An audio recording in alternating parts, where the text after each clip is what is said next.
Hello guys, आज फिर से हम आपके लिए एक मूवी की एक्सप्लेनेशन लेके आ चुके हैं। और ये सारी वीडियोस हम सिर्फ एंटरटेनमेंट पर्पस के लिए ही बनाते हैं।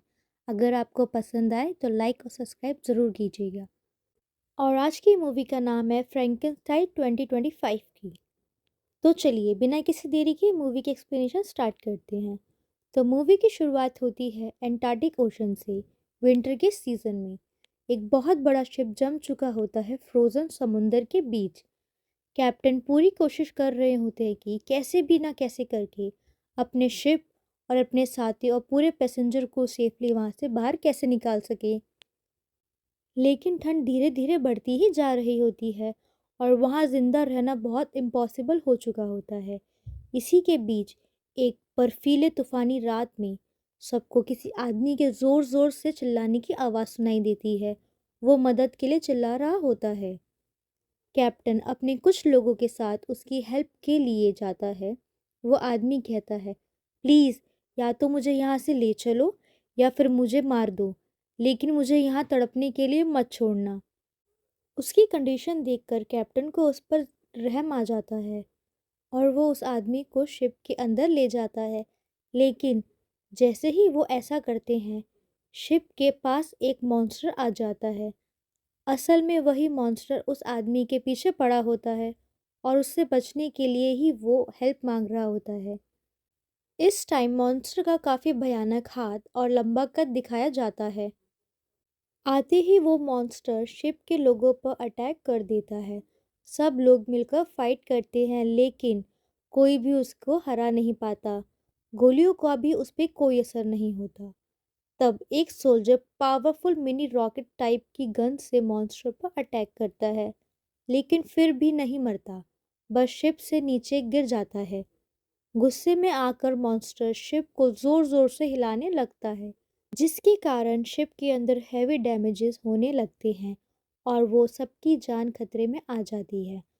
कैप्टन ऊपर से मॉन्स्टर के पास वाली बर्फ पर एक हैवी चीज मार देता है, जिससे आसपास की आइस टूट जाती है और मॉन्स्टर ठंडे बर्फानी पानी में डूब जाता है। सबको लगता है मॉन्स्टर मर चुका है, लेकिन ऐसा नहीं होता। सुबह हो जाती है। कैप्टन उस आदमी के पास जाता है जिसे रात को बचाया गया था और पूछता है, ये मॉन्स्टर तुम्हारे पीछे क्यों पड़ा था? यहीं से वो आदमी अपनी कहानी सुनाता है और स्टोरी पास्ट में पहुंच जाती है। हमें दिखाते हैं कि उस आदमी का नाम विक्टर होता है। जब वो 12 साल का होता है, वो एक बहुत बड़े साइंटिस्ट का बेटा होता है। उसके फादर चाहते होते हैं कि विक्टर भी एक ग्रेट साइंटिस्ट और डॉक्टर बने। सारी मेहनत के बाद विक्टर छोटी उम्र में ही साइंटिस्ट बन जाता है, लेकिन फिर भी एक दिन वो अपनी माँ को नहीं बचा पाता। ये देखकर वो अपने फादर पर गुस्सा हो जाता है और कहता है, इस साइंटिस्ट का क्या फ़ायदा जब हम अपनी माँ को ही नहीं बचा सकते। उसके फादर समझाते हैं कि किसी मरे हुए इंसान को जिंदा करना इंसान के बस का नहीं होता। लेकिन यहीं से विक्टर की लाइफ का नया मिशन शुरू होता है। वो डिसाइड करता है कि वो मरे हुए इंसान दोबारा जिंदा करने का तरीका ढूंढ कर रहेगा।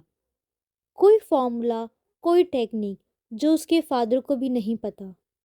सीन फिर से प्रेजेंट में आ जाता है, जहां मॉन्स्टर जो पानी के नीचे डूबा हुआ था, वो दोबारा बाहर निकल कर आता है। हैरानी की बात तो ये होती है कि इतनी ठंड में रहने के बाद भी उसे एक छींक तक नहीं आती। फिर स्टोरी दोबारा पास्ट में चली जाती है। विक्टर सालों तक सर्च करता है। जब वो 30 साल का होता है, तब फाइनली इलेक्ट्रिसिटी के थ्रू ह्यूमन ऑर्गन्स को वो यूज़ करके इंसानों को ज़िंदा करने का तरीका ढूंढ लेता है।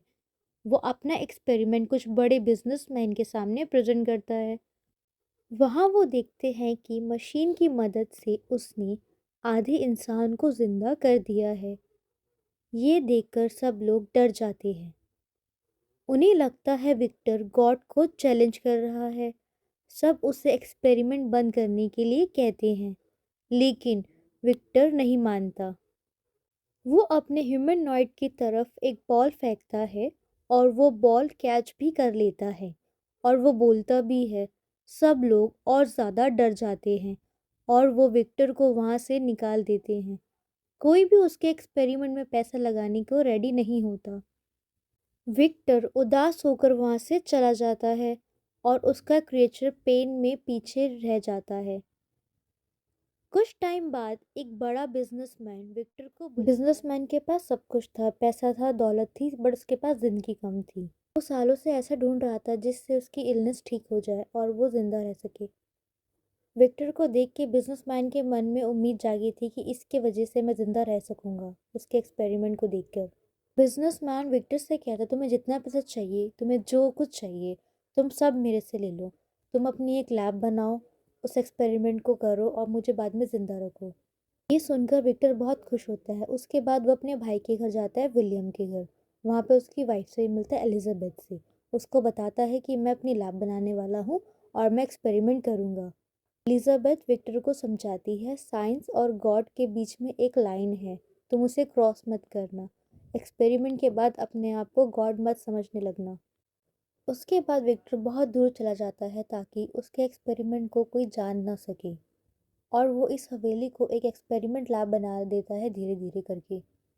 और वो चांदी के बड़े एंटीनास भी मंगवाता है। उसे पता था एक्सपेरिमेंट के लिए उसे बहुत बिजली की ज़रूरत पड़ेगी और कोई इंसान उसको नहीं बना सकता था। इंसान को ज़िंदा करने के लिए उसने लाइटनिंग की पावर कलेक्ट करके यूज़ करने का डिसाइड किया था। विलियम और उसकी वाइफ एलिजाबेथ, जो उस बड़े बिजनेसमैन की भतीजी थी, वो भी विक्टर को सपोर्ट करते। उन्होंने ही विक्टर का साथ देके इस लैब को कंप्लीट किया था। और विक्टर ने काफ़ी एक्सपेरिमेंट किए इंसान को ज़िंदा करने की, बट वो फिर भी कामयाब नहीं हो पाता। एलिजाबेथ ने विक्टर को बोला, ऐसे शुरू मत करो, बिल्कुल स्टार्टिंग से शुरू करो, जैसे तुम हो उसको वैसे ही बनाओ। इसके बाद विक्टर समझ जाता है एलिजाबेथ की बात को। उसके बाद विक्टर ने एक्सपेरिमेंट को शुरू से शुरू किया। अपने मूवमेंट को देख के उसने अपने बनाए ह्यूमनॉइड को मूव करने के लिए उसके स्केलेटन और मसल्स को कुछ वायर्स से कनेक्ट किया ताकि वो अपने हाथ पैर को हिला सके। उसने ह्यूमनॉइड की पूरी बॉडी में वायर्स बिछा दी ताकि वो चल सके। उसका स्ट्रक्चर पूरा करने के बाद विक्टर को बस उसके ऑर्गन्स लगाने की ज़रूरत थी। अब विक्टर ऑर्गन्स कहाँ से अरेंज करता? उसी टाइम के आसपास एक वॉर चल रही थी। वॉर के एरिया से जाकर बहुत सारी बॉडी को कलेक्ट करके उनके ऑर्गन्स निकाल के सेम वैसे ही ह्यूमनॉइड में लगा देता। और इस ह्यूमनॉइड को बनाने का तरीका बहुत ही भयानक था। विक्टर ने एक एक डेड बॉडी को कट किया था ह्यूमनॉइड्स के पार्ट कलेक्ट करने के लिए, तो किसी की नाक तो किसी की आँख। एंड में जब विक्टर्स पूरी बॉडी को रेडी कर देता है बना के, तो इसका नाम रखता है फ्रैंकेनस्टाइन। इस बॉडी के दिल को वो पावर मशीन के साथ जोड़ देता है, जो बिजली के ज़रिए इसको ज़िंदा कर देगी। बॉडी बनाने के बाद विक्टर को बस इंतज़ार था तेज़ गरजती बिजली का। जब आसमान में बिजली गरजेगी और चांदी के एंटीना से टकरा के ह्यूमनॉइड पे लगेगी, तो वो ज़िंदा हो जाएगा। ऐसे ही कुछ दिनों बाद तूफान आया और विक्टर को लगा कि आज मेरा एक्सपेरिमेंट पूरा हो जाएगा। और उसी दिन वो बिजनेसमैन भी विक्टर के पास आ जाता है जिसने पूरा एक्सपेरिमेंट करवाया होता है। आज ये एक्सपेरिमेंट पूरा हो जाएगा, तुम मुझसे क्या चाहते हो? वो आदमी उसे कहता है, मैं तुमसे क्या चाहूँगा, मैं बस ये चाहता हूँ जब मैं मर जाऊँ इस बॉडी की तरह तुम मुझे भी ज़िंदा कर दो। अगर तुम मेरे को ज़िंदा ना कर पाओ तो तुम मेरा दिल और दिमाग इस बॉडी में डाल देना। विक्टर उसे मना कर देता है, कहता है मैं अपनी बॉडी के साथ और छेड़छाड़ नहीं करूँगा। ये कहते ही उन दोनों के बीच में लड़ाई हो जाती है और उस लड़ाई के बाद ही वो बिजनेसमैन ऊपर से नीचे गिर जाता है और मारा जाता है। उसी के बाद ही आसमान से बिजली टकराती है एंटीना पे। विक्टर देखता है उसका एक्सपेरिमेंट नाकाम रहता है क्योंकि वो ह्यूमनॉइड जिंदा नहीं होता जिसका नाम फ्रैंकेनस्टाइन होता है। विक्टर बहुत उदास हो जाता है, उसकी सालों की मेहनत बर्बाद हो जाती है। उदासी के बाद वो सो के जब उठता है, वो खुद शॉक हो जाता है। उसकी आंखों के सामने फ्रैंकेनस्टाइन खड़ा था और वो चल सकता था। उसकी चाल बहुत अलग होती है क्योंकि वो दूसरों की बॉडी से जुड़कर एक बॉडी बनी थी, तो उसकी चाल ऐसी ही होती। और उसको पट्टी में लिपटा हुआ देख के विक्टर भी थोड़ा डर गया होता है। विक्टर को उससे डर लगता था क्योंकि वो भयानक दिखता था, इसीलिए विक्टर ने उसको फ्रैंकेनस्टाइन को बेसमेंट में रखा है। विक्टर ने नोट किया था बड़ी सी बॉडी के अंदर एक दिमाग बच्चे का है, बिल्कुल बच्चे जैसा है। विक्टर उसको समझाता, उसको बोलना सिखाता, आई एम विक्टर। और फ्रैंकनस्टाइन भी उसको कॉपी करता है अपनी भयानक आवाज़ में, आई एम विक्टर। हर बीतते समय के बाद विक्टर फ्रैंकनस्टाइन को इंसानी तौर तरीके सिखाने लग गया, बट वो ये भूल गया था उसके अंदर दिमाग बच्चे जैसा है। कुछ दिनों बाद विलियम और उसकी वाइफ एलिजाबेथ विक्टर से मिलने आते हैं। विक्टर एलिजाबेथ को देख के घबरा जाता है क्योंकि उसने उसके अंकल को मार दिया था। एलिजाबेथ को बेसमेंट से कुछ आवाज़ें आती है तो वो देखने जाती है। वहाँ उसका सामना फ्रैंकनस्टाइन से होता है। फ्रैंकनस्टाइन को देख के एलिजाबेथ बहुत खुश होती है विक्टर की कामयाबी पे। एलिजाबेथ उसे देखकर कहती है, तुम तो बहुत बड़ी हो। फ्रैंकनस्टाइन उसका नाम पूछता है। एलिजाबेथ उसको अपना नाम बताती है और उसको चीज़ें सिखाने की कोशिश करती है। वो उसको 3 चीज़ें बताती है, पानी, आग, हवा। विक्टर ये देख के थोड़ा हैरान होता है कि जब वो फ्रैंकनस्टाइन को चीज़ें सिखाता है वो समझ नहीं आता, बट एलिजाबेथ समझा रही है तो उसको समझ आ रहा है क्योंकि एलिजाबेथ उसको बच्चे के लेवल पे समझा रही है। और वो देख के वो जेलस होता है। इसी जेलसी और गुस्से में आके वो अपने भाई विलियम के पास जाता है और उसे कहता है, जो क्रिएचर मैंने बनाया है वो सेफ नहीं है। एलिजाबेथ को उससे दूर करो और तुम यहाँ से चले जाओ। उसी क्रिएचर ने एलिजाबेथ के अंकल को भी मार दिया है। अंकल की बॉडी विलियम को दिखाता है और उनको जाने के लिए कहता है, तुम अपनी और अपनी वाइफ की जान बचाना चाहते हो तो अभी चले जाओ। और कहता है, मैं इस लैब को भी आग लगा दूंगा। विलियम अपनी वाइफ को लेके वहां से चला जाता है और इतने में ही विक्टर पूरी लैब में आग लगा देता है जिसके कारण बहुत बड़ा धमाका होता है और विक्टर बाहर आके गिरता है और उसकी टांग पूरी तरीके से जख्मी हो जाती है। विलियम ये सब देख के अपने वाइफ के साथ साथ विक्टर को भी शहर लेके चला जाता है। इसके बाद मूवी का सीन यहीं कट होके प्रेजेंट में आ जाता है जिसमें हमें दिखाया गया था फ्रैंकनस्टाइन पानी से बाहर आके अपना बदला लेने के लिए शिप में पहुंच जाता है और वो शिप के कुछ हिस्सों में आग भी लगा चुका होता है। जब कैप्टन खुद फ्रैंकनस्टाइन के सामने होता है वो उससे पूछता है, जो स्टोरी विक्टर ने मतलब तुम्हारे पापा ने हमें सुनाई है क्या वो सच है कि तुम वाकई में इतने खतरनाक हो कि तुम इंसानों को मार देते हो। फ्रैंकनस्टाइन ने बोला, नहीं, ये बस आधा सच है, मैं कभी किसी इंसान को नहीं मारता। ये बात सच है, मैं विक्टर को मारना चाहता हूँ। मैं विक्टर से गुस्सा हूँ, मैं बस उसी चीज़ का बदला ले रहा हूँ जो उसने मेरे साथ किया। उसने मेरे को जलती हुई लैब में वहीं छोड़ दिया मरने के लिए। मैं बहुत मुश्किल से वहाँ से बच के निकला हूँ। वो रास्ता घने जंगल की तरफ निकल रहा था। मैं कई सालों तक जंगल में भटका, जानवर भी मेरे को देख के भाग जाते थे। विक्टर ने ये भी नहीं सोचा, मैं एक बच्चे जैसा था दिमागी रूप से, कि मैं कैसे सरवाइव करता। और जब शिकारी मेरे को देखते वो मेरे को मारते थे। मैं बहुत अकेला था। ऐसे ही कुछ टाइम बाद कुछ शिकारी उसको देख लेते और उसको मॉन्स्टर समझ के हमला करने लगते गोलियों से। वो अपनी जान बचाने के लिए वहाँ से भाग जाता है और वो घर देख के वहाँ छुप जाता है। जब मुझे होश आया मेरे जख्म भर चुके थे। फ्रैंकनस्टाइन ये सब विक्टर और कैप्टन को बता रहा था। फ्रैंकनस्टाइन ने बताया उस घर में बहुत सारे लोग रहते थे प्यार से। उसको देखने के बाद उसे एहसास हुआ कि मेरी भी फैमिली ऐसी ही होनी चाहिए थी। ऐसे लोग जिसके साथ बैठ के वो बात कर सके। फ्रैंकनस्टाइन देखा करता था एक ओल्ड मैन अपनी ग्रैंड डॉटर को पढ़ाया लिखाया करता था। छुप कर वो उनकी सारी बातें सुनता था, उनकी लैंग्वेज, उनके बिहेवियर को, सब चीज़ वो देखकर नोट करता था और समझता था। फ्रैंकनस्टाइन का भी मन करता था कि वो इस फैमिली का हिस्सा बन जाए। वो देखता था सभी लोग अपने अपने कामों पर जाते और घर की सारी ज़रूरतें पूरी करते। उसने भी घर के सदस्यों की हेल्प करने का डिसाइड किया। ढेर सारी लकड़ें इकट्ठा करके बंडल बना के उनके पास लाके रख देता था और फिर कभी हिरन का शिकार करके उनके घर के बाहर रख देता था। घर वाले भी हैरान होते थे कि इनकी मदद कौन कर रहा है, तो ग्रैंडपा ये कह के बात टाल देते थे, शायद भगवान हमारी हेल्प कर रहे हैं। कुछ टाइम बाद फैमिली डिसाइड करती है ये घर छोड़ के शहर में जाने का, बट ग्रैंडपा मना कर देते हैं, वो वहीं रहते हैं। फिर हमें पता चलता है ग्रैंडपा देख नहीं सकते, बट वो सुन सकते थे। और वो ये हमेशा से जानते थे कि फ्रैंकेनस्टाइन उन्हीं के साथ रहता है और जो उनकी मदद किया करता था वो भी फ्रैंकेनस्टाइन किया करता था। ग्रैंडपा फ्रैंकेनस्टाइन को एक इंसान समझते थे।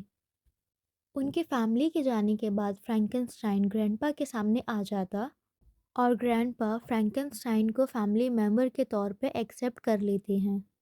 जितना टाइम फ्रैंकेनस्टाइन ग्रैंडपा के साथ रहता, ग्रैंडपा उसे इंसानों का तौर तरीका, पढ़ाई लिखाई सब सिखाते, इंसानों वाले सारे काम भी। ऐसे ही फ्रैंकेनस्टाइन ग्रैंडपा से सब सीख जाता है और वो बात कर रहे होते हैं। ग्रैंडपा फ्रैंकेनस्टाइन से पूछते हैं, तुम कहाँ से आए हो? फ्रैंकेनस्टाइन के पास इस क्वेश्चन का कोई आंसर नहीं होता, क्योंकि इस बात का तो उसे भी नहीं पता। ग्रैंडपा उसको समझाते हैं, तुम्हें कुछ याद तो होगा कि तुम लास्ट टाइम कहाँ थे? फ्रैंकेनस्टाइन उनकी बात का जवाब देता है, हाँ मुझे याद है लास्ट टाइम मैं कहाँ था, मैं वहाँ जा सकता हूँ। ग्रैंडपा उसको जाने के लिए कहते हैं तुम वहाँ जाओ और अपनी लाइफ के बारे में तुम्हें वहीं पता चलेगा।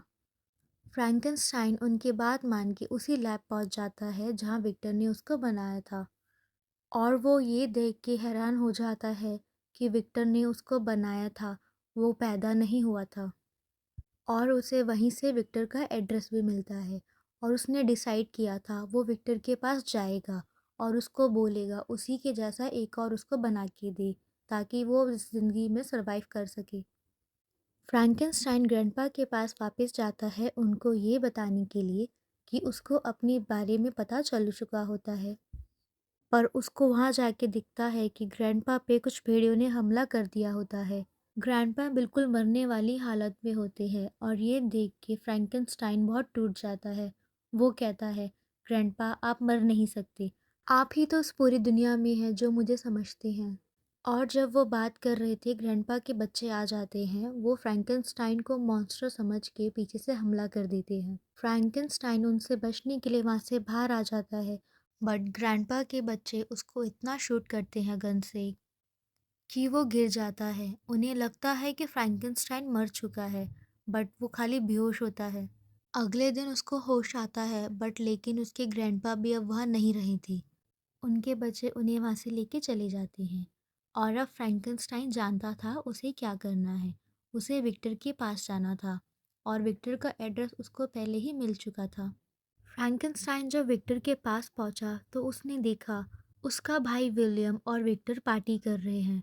यह देख के फ्रैंकेनस्टाइन को बहुत गुस्सा आता है कि ये लोग पार्टी कर रहे हैं और इतने टाइम से फ्रैंकेनस्टाइन इतनी दर्द भरी जिंदगी जी रहा था। फ्रैंकेनस्टाइन गुस्से में विक्टर पे हमला कर देता है और उसे कहता है मैं तुम्हें मार दूंगा। विक्टर उसे कहता है, मैं तो यही चाहता हूँ तुम मुझे मार दो। मेरे को अपने आप पे गुस्सा आता है उस दिन से जिस दिन से मैंने तुम्हें बनाया है, कि मैंने एक भयानक गंदे दिखने वाले क्रिएचर को बनाया है। लेकिन फ्रैंकेनस्टाइन उसे बोलता है मैं एक मॉन्स्टर नहीं हूँ। विक्टर उसकी बात नहीं सुनता और उसको शूट ही करने वाला होता है, तभी उसके सामने एलिजाबेथ आ जाती है। फ्रैंकेनस्टाइन को लगने वाली गोली एलिजाबेथ रोक देती है। फ्रैंकेनस्टाइन फिर से सदमे में आ जाता है। पहले ग्रैंडपा और अब एलिजाबेथ, ये दो ही लोग थे जो उसको इंसान समझते थे। फ्रैंकेनस्टाइन एलिजाबेथ को लेके पार्टी से चला जाता है। विलियम अपनी वाइफ के मरने के बाद सदमे में आ जाता है। विलियम विक्टर से कहता है तुमने सब बर्बाद कर दिया। विक्टर विलियम से माफ़ी मांगता है, बट फिर भी विलियम उसको अपने घर से निकलने के लिए कहता है। विक्टर अब बहुत गुस्से में होता है, वो फ्रैंकेनस्टाइन को मारना चाहता है क्योंकि उसकी वजह से उसके भाई की लाइफ बर्बाद हो चुकी थी। विक्टर फ्रैंकेनस्टाइन को ढूंढ लेता है और उसे कहता है मैं तुमसे बदला लेके रहूँगा। फ्रैंकेनस्टाइन कहता है अगर तुम्हें मुझसे बदला लेना है तो मुझे आओ और ढूंढ लो, और वो वहाँ से चला जाता है। ऐसे ही कुछ टाइम बीत जाता है। विक्टर फ्रैंकेनस्टाइन का पीछा करता है, उसको मारने के लिए कई ऐसी चीज़ों के साथ जिससे उसको वो मार सके। एक दिन फ्रैंकेनस्टाइन खुद विक्टर के सामने आता है और उसे कहता है क्या है तुम्हारे पास ऐसा जिससे मैं मर जाऊंगा? लाओ तुम मुझे दो, मैं खुद ही अपने आप को मार देता हूँ। अगर मैं नहीं मरा तो मैं तुम्हें मार दूंगा। विक्टर फ्रैंकेनस्टाइन को बॉम्ब देता है जिससे फ्रैंकेनस्टाइन ब्लास्ट हो जाता है, बट मरता नहीं हमेशा की तरह। कुछ टाइम बाद वो फिर से जिंदा हो जाता है। अब वो विक्टर के पीछे पड़ चुका था उसको मारने के लिए, जैसे उनकी बात हुई थी। जब फ्रैंकेनस्टाइन विक्टर को मार रहा था, टॉर्चर कर रहा था, विक्टर ने मदद के लिए हेल्प मांगी थी, और तभी कैप्टन और उनके साथी उसकी हेल्प के लिए गए थे। और ये वही डे था जहाँ से हमारी मूवी स्टार्ट हुई थी स्टार्टिंग में। एंड प्रेजेंट में फ्रैंकनस्टाइन ही कैप्टन और विक्टर को इस सारी कहानी सुना रहा था। फ्रैंकनस्टाइन ने विक्टर से कहा, मैं आपसे ज़्यादा कुछ नहीं चाहता था, बस मैं चाहता था कि मैं आपको ढूंढूं और आपसे कहूं कि मेरे जैसा एक और बना दो ताकि मैं अपनी ज़िंदगी आराम से जी सकूं। ये सारी बात सुन के विक्टर के आंखों से आंसू आ गया और वो फ्रैंकनस्टाइन से माफ़ी मांगने लगा। मेरी ही गलती है कि मैंने तुम पे ट्रस्ट नहीं किया, बल्कि मैंने तुम्हें खुद बनाया था। विक्टर की हालत बहुत ख़राब थी, वो मरने ही वाला है। लेकिन विक्टर ने मरने से पहले फ्रैंकनस्टाइन को बोला, मेरी जगह तुम जियोगे और तुम्हें मुझे माफ़ भी करना होगा। फ्रैंकनस्टाइन विक्टर को माफ़ कर देता है और ये सब देखते हुए कैप्टन रोने लगते हैं। फ्रैंकनस्टाइन उनकी शिप से उतर जाता है और उनकी जमी हुई शिप को बर्फ से आज़ाद करके ओशन में भेज देता है। सभी वहाँ से फ्री हो जाते हैं सिर्फ फ्रैंकनस्टाइन की वजह से। फ्रैंकनस्टाइन फिर से उदास हो जाता है, इंसान उससे दोबारा दूर हो जाते हैं और इस बार फ्रैंकनस्टाइन ठान लेता है कि ये ज़िंदगी वो अकेले ही गुजारेगा।